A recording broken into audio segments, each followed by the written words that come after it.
नमस्कार. आपण आता मनाच्या श्लोकातला 72वा श्लोक बघणार आहोत. प्रथम श्लोक घेऊया नेहमीप्रमाणे. नवेचे कदा ग्रंथीचे अर्थ काही, मुखे नाम संउच्चारिता कष्ट नाही. महाघोर संसार शत्रू जिणावा, प्रभाते मनी राम चिंतित जावा. प्रभाते मनी राम चिंतित जावा. जय जय रघुवीर समर्थ. मागच्या श्लोकामध्ये आपण बघितलं की मन आपलं चिंतन कसं कसं करतं आणि मनाला एकाग्र बनवायचं आहे. आम्हाला पांडुरंग शास्त्रींच्या प्रवचनातनं खूप मनाविषयी गोष्टी शिकायला मिळाल्या. मन हे गुणग्राही असतं. एक पहिल्यांदा मागच्या वेळेला आपण मागच्या ह्याच्यात बघितलं व्हिडिओमध्ये. आता मन आपलं चिंतन करेल त्यावेळेला आपल्या मनाची कसं मन असतं, आपलं कसं असतं, काय पाहिजे असतं मनाला आपल्याला एकाग्र होण्याकरता. तर ते सांगतात की पहिल्यांदा मनाला काय पाहिजे असतं, आकर्षण पाहिजे असतं. कुठेही आकर्षण असलं की मन आपलं पटकन धावतं की नाही. आणि दुसरी गोष्ट आपल्याला त्याच्याविषयी आत्मीयता वाटली पाहिजे. आणि म्हणून भगवंताविषयी आकर्षण आणि भगवंताविषयी जर आत्मीयता असेल तर आपलं मन लवकर एकाग्र होतं आणि आपली नामस्मरणाला तिथे सुरुवात होते. हे आम्हाला पांडुरंग शास्त्रींनी आपल्या प्रवचनातनं अनेक वेळा सांगितलेलं आहे की मनाची स्थिती कशी कशी होते आणि कसं कसं मन बदलत जातं आणि बदलत गेलेलं मनच भगवंताला आवडतं, भगवंताला तेच पाहिजे आहे. तर ते कसं नामस्मरणाने बदलत जातं हे समर्थ सुद्धा सांगतायत बघा आता की नवेचे कदा ग्रंथीचे अर्थ काही. या पहिल्याच चरणामध्ये समर्थांनी सांगितलं आहे की वेचणे न वेचे म्हणजे न वेचणे म्हणजे खर्च करणे, काही खर्च करणे. नंतर ग्रंथीचे म्हणजे पदरच, बघा छान अर्थ सांगितलाय. आणि अर्थ म्हणजे पैसा. तर भगवंताचे जर नाव घ्यायचं असेल तर त्यासाठी पैसा खर्च करावा लागत नाही, पदरचा पैसा खर्च करावा लागत नाही नाम घेताना. आणि अर्थ म्हणजे पैसा तर लागतच नाही त्याला नाम घ्यायला. पदरचा काहीच लागत नाहीये. तरी देखील नाम घेताना आपल्याला आपण बघा आपला पदरचा खर्च कुठे कुठे करतो, कधी लक्षात येते का आपल्या हॉटेलची बिलं किती होतात. काही म्हटलं की काही हिशोबी लोकांची डोकी असतात तर ती डोकी वर काढली की कसं होतं बघा, बँडला किती खर्च जातो, त्याचं मोजमाप नाही, काही नाही. लग्न कार्य होतात त्याच्यामध्ये मोजमाप नाही, कितीतरी खर्च असा अमाप होतो.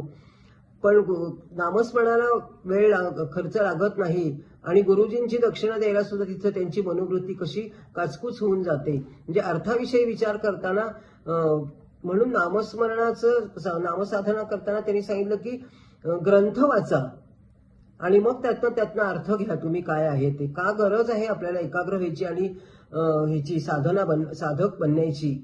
त्यामुळे माझ्या मापाचाच सदरा घातला पाहिजे. दुसऱ्याच्या मापाचा सदरा घालून काय उपयोग. आपण जर आपलाच विचार केला स्वतःचा, आपल्या मनातील आकर्षणपणाचा, आपल्या मनातील आत्मीयता, तर आपल्यालाच हे उपयोगी येईल ना. म्हणून साधकाने नेहमी ग्रंथ वाचन तर पाहिजेच आहे, परंतु इतर काही साधना करण्याची कुठलीही गरज नाही. नुसतं ऐकण्याने काही होत नाही. एकाग्रता झाली पाहिजे, मन एकाग्र झालं पाहिजे. एखाद्याचं चिंतन करता करता ते आपल्या मनावरती स्पष्ट उमटतं आणि म्हणून त्याला कष्ट नाही पडत. रामनामात कुठलंही जोडाक्षर नाहीये. आहे का रामनामात जोडाक्षर? नाही. कुठल्याही नामामध्ये जोडाक्षर नाहीये. गोविंद म्हणलं की गोविंद कुठं जोडाक्षर आहे. कृष्ण राम ह्याच्यामध्ये तरी जोडाक्षर आहेत, पण रामामध्ये आहेत का जोडाक्षर? नाही. राम हा शब्द किती अतिशय उच्चारता येईल इतका सुंदर, स्पष्ट आणि अर्थपूर्ण आहे. जिभेला तर काहीच कष्टच पडत नाही त्याच्यामुळे.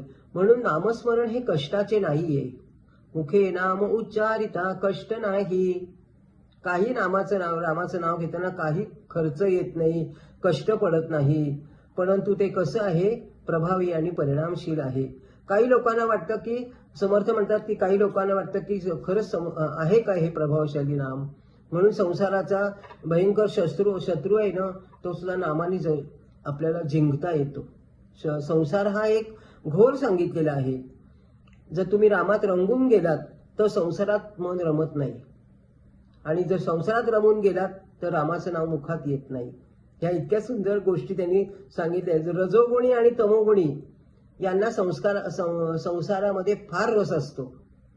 सारखा त्यांना मग आता सून यायचे, मग नातू व्हायचंय, मग नातवाची मुंज व्हायची, हे सगळं जे आहे ना त्याच्यात माणूस गोल गोल गोल गोल गोल खाली रसा तळायला जातो, शिरतो आणि नामाच्या प्रवाहामध्ये तो कधीच व्हायचा प्रयत्न करत नाही. म्हणून नामप्रवाहामध्ये व्हा असं समर्थ सांगतात आपल्याला. महाघोर संसार शत्रुजिनावा, संसार हा कसा आहे त्याचं वर्णन त्यांनी तिथे केलेलं आहे. म्हणून नामस्मरणाने मनशांती मिळते, परमशांती मिळते. नम्र अहंकार रहित होता येतं. त्याचं नामस्मरण जसं करू तसं देखील ज्याचं चिंतन करू तसे त्याचे गुण आल्यानंतर नम्र पहिल्यांदा होतो माणूस. अहंकार राहत नाही. अहंकार हा भगवंताचा शत्रू आहे. तो अहंकार आपल्या आपोआप गळून पडतो.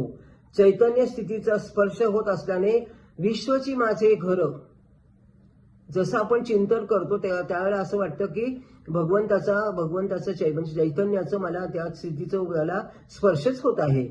आणि म्हणून आपल्याला असं वाटायला लागतं की ही विश्वची माझे घर आहे. इतकं मोकळ्या मनाने माणूस मग ईश्वराची रोज त्याला आठवण होत असते. कधी असं तो विसरत नाही. ईश्वराच्या अलौकिक शक्तीचा एक आविष्कार आहे असं त्याला वाटतं. जप कधी मोजू नये समर्थ म्हणतात. ते मोजल्याने आपल्याला अहंकार निर्माण होतो की माझे इतके कोटी झाले, तितके कोटी झाले, एवढे हजार झाले, तेवढे हजार झाले. काही गरज नाही मोजायची. अहंकार नकोय आपल्याला.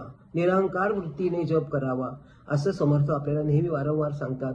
म्हणून बघा, कष्ट लागत नाहीत. दुसऱ्या ह्याच्यात झालं महाघोर संसार कसावे ते सांगितलं आणि मग आता नामाचं महत्व सांगितलं त्यांनी आपल्याला. कोणत्याही गोष्टीचा खेद करू नका. खेद राहण्याचा प्रयत्न करू नका. भूक लागल्यानंतर आहार सात्विक आहार असावा. सात्विक अन्नामुळे मन सात्विक बनतं आणि मग सात्विक मनच परमेश्वराच्या नामाने लवकर स्थिर होतं, नामात लवकर स्थिर होतं. आणि म्हणून हरी त्यावरी कृपा करी हा अनुभव जरूर येतो. जसे आईच्या मनामध्ये एकुलत्या एकच पुत्राविषयी सतत विचार येत असतात, तसेच भगवंताकडे लक्ष लागलेल्यांचं लक्ष फक्त नामस्मरणातच आणि भगवंताकडेच लागतं. दुसरे विचार त्यांच्या डोक्यात येत नाहीत. म्हणून नामस्मरणासारखे सार्थक नामस्मरण होत असेल तर आपल्या जीवनाचं सार्थक आहे, होत आहे असं समजावं. म्हणून जसा सूर्याच्या ठिकाणी अहंकार नसतो तसा आपल्या ठिकाणी सुद्धा अहंकार गळून पडतो. म्हणून नामस्मरण श्रेष्ठ आहे. प्रभाते मनी राम चिंतित जावा. म्हणून समर्थ सांगतात की सकाळी उठल्यापासूनच नामस्मरणाला सुरुवात करा. जसं जमेल तसं घ्या. हे पुष्प मी भगवंत चरणी अर्पण करते आणि तुम्हाला सगळ्यांना नमस्कार करते.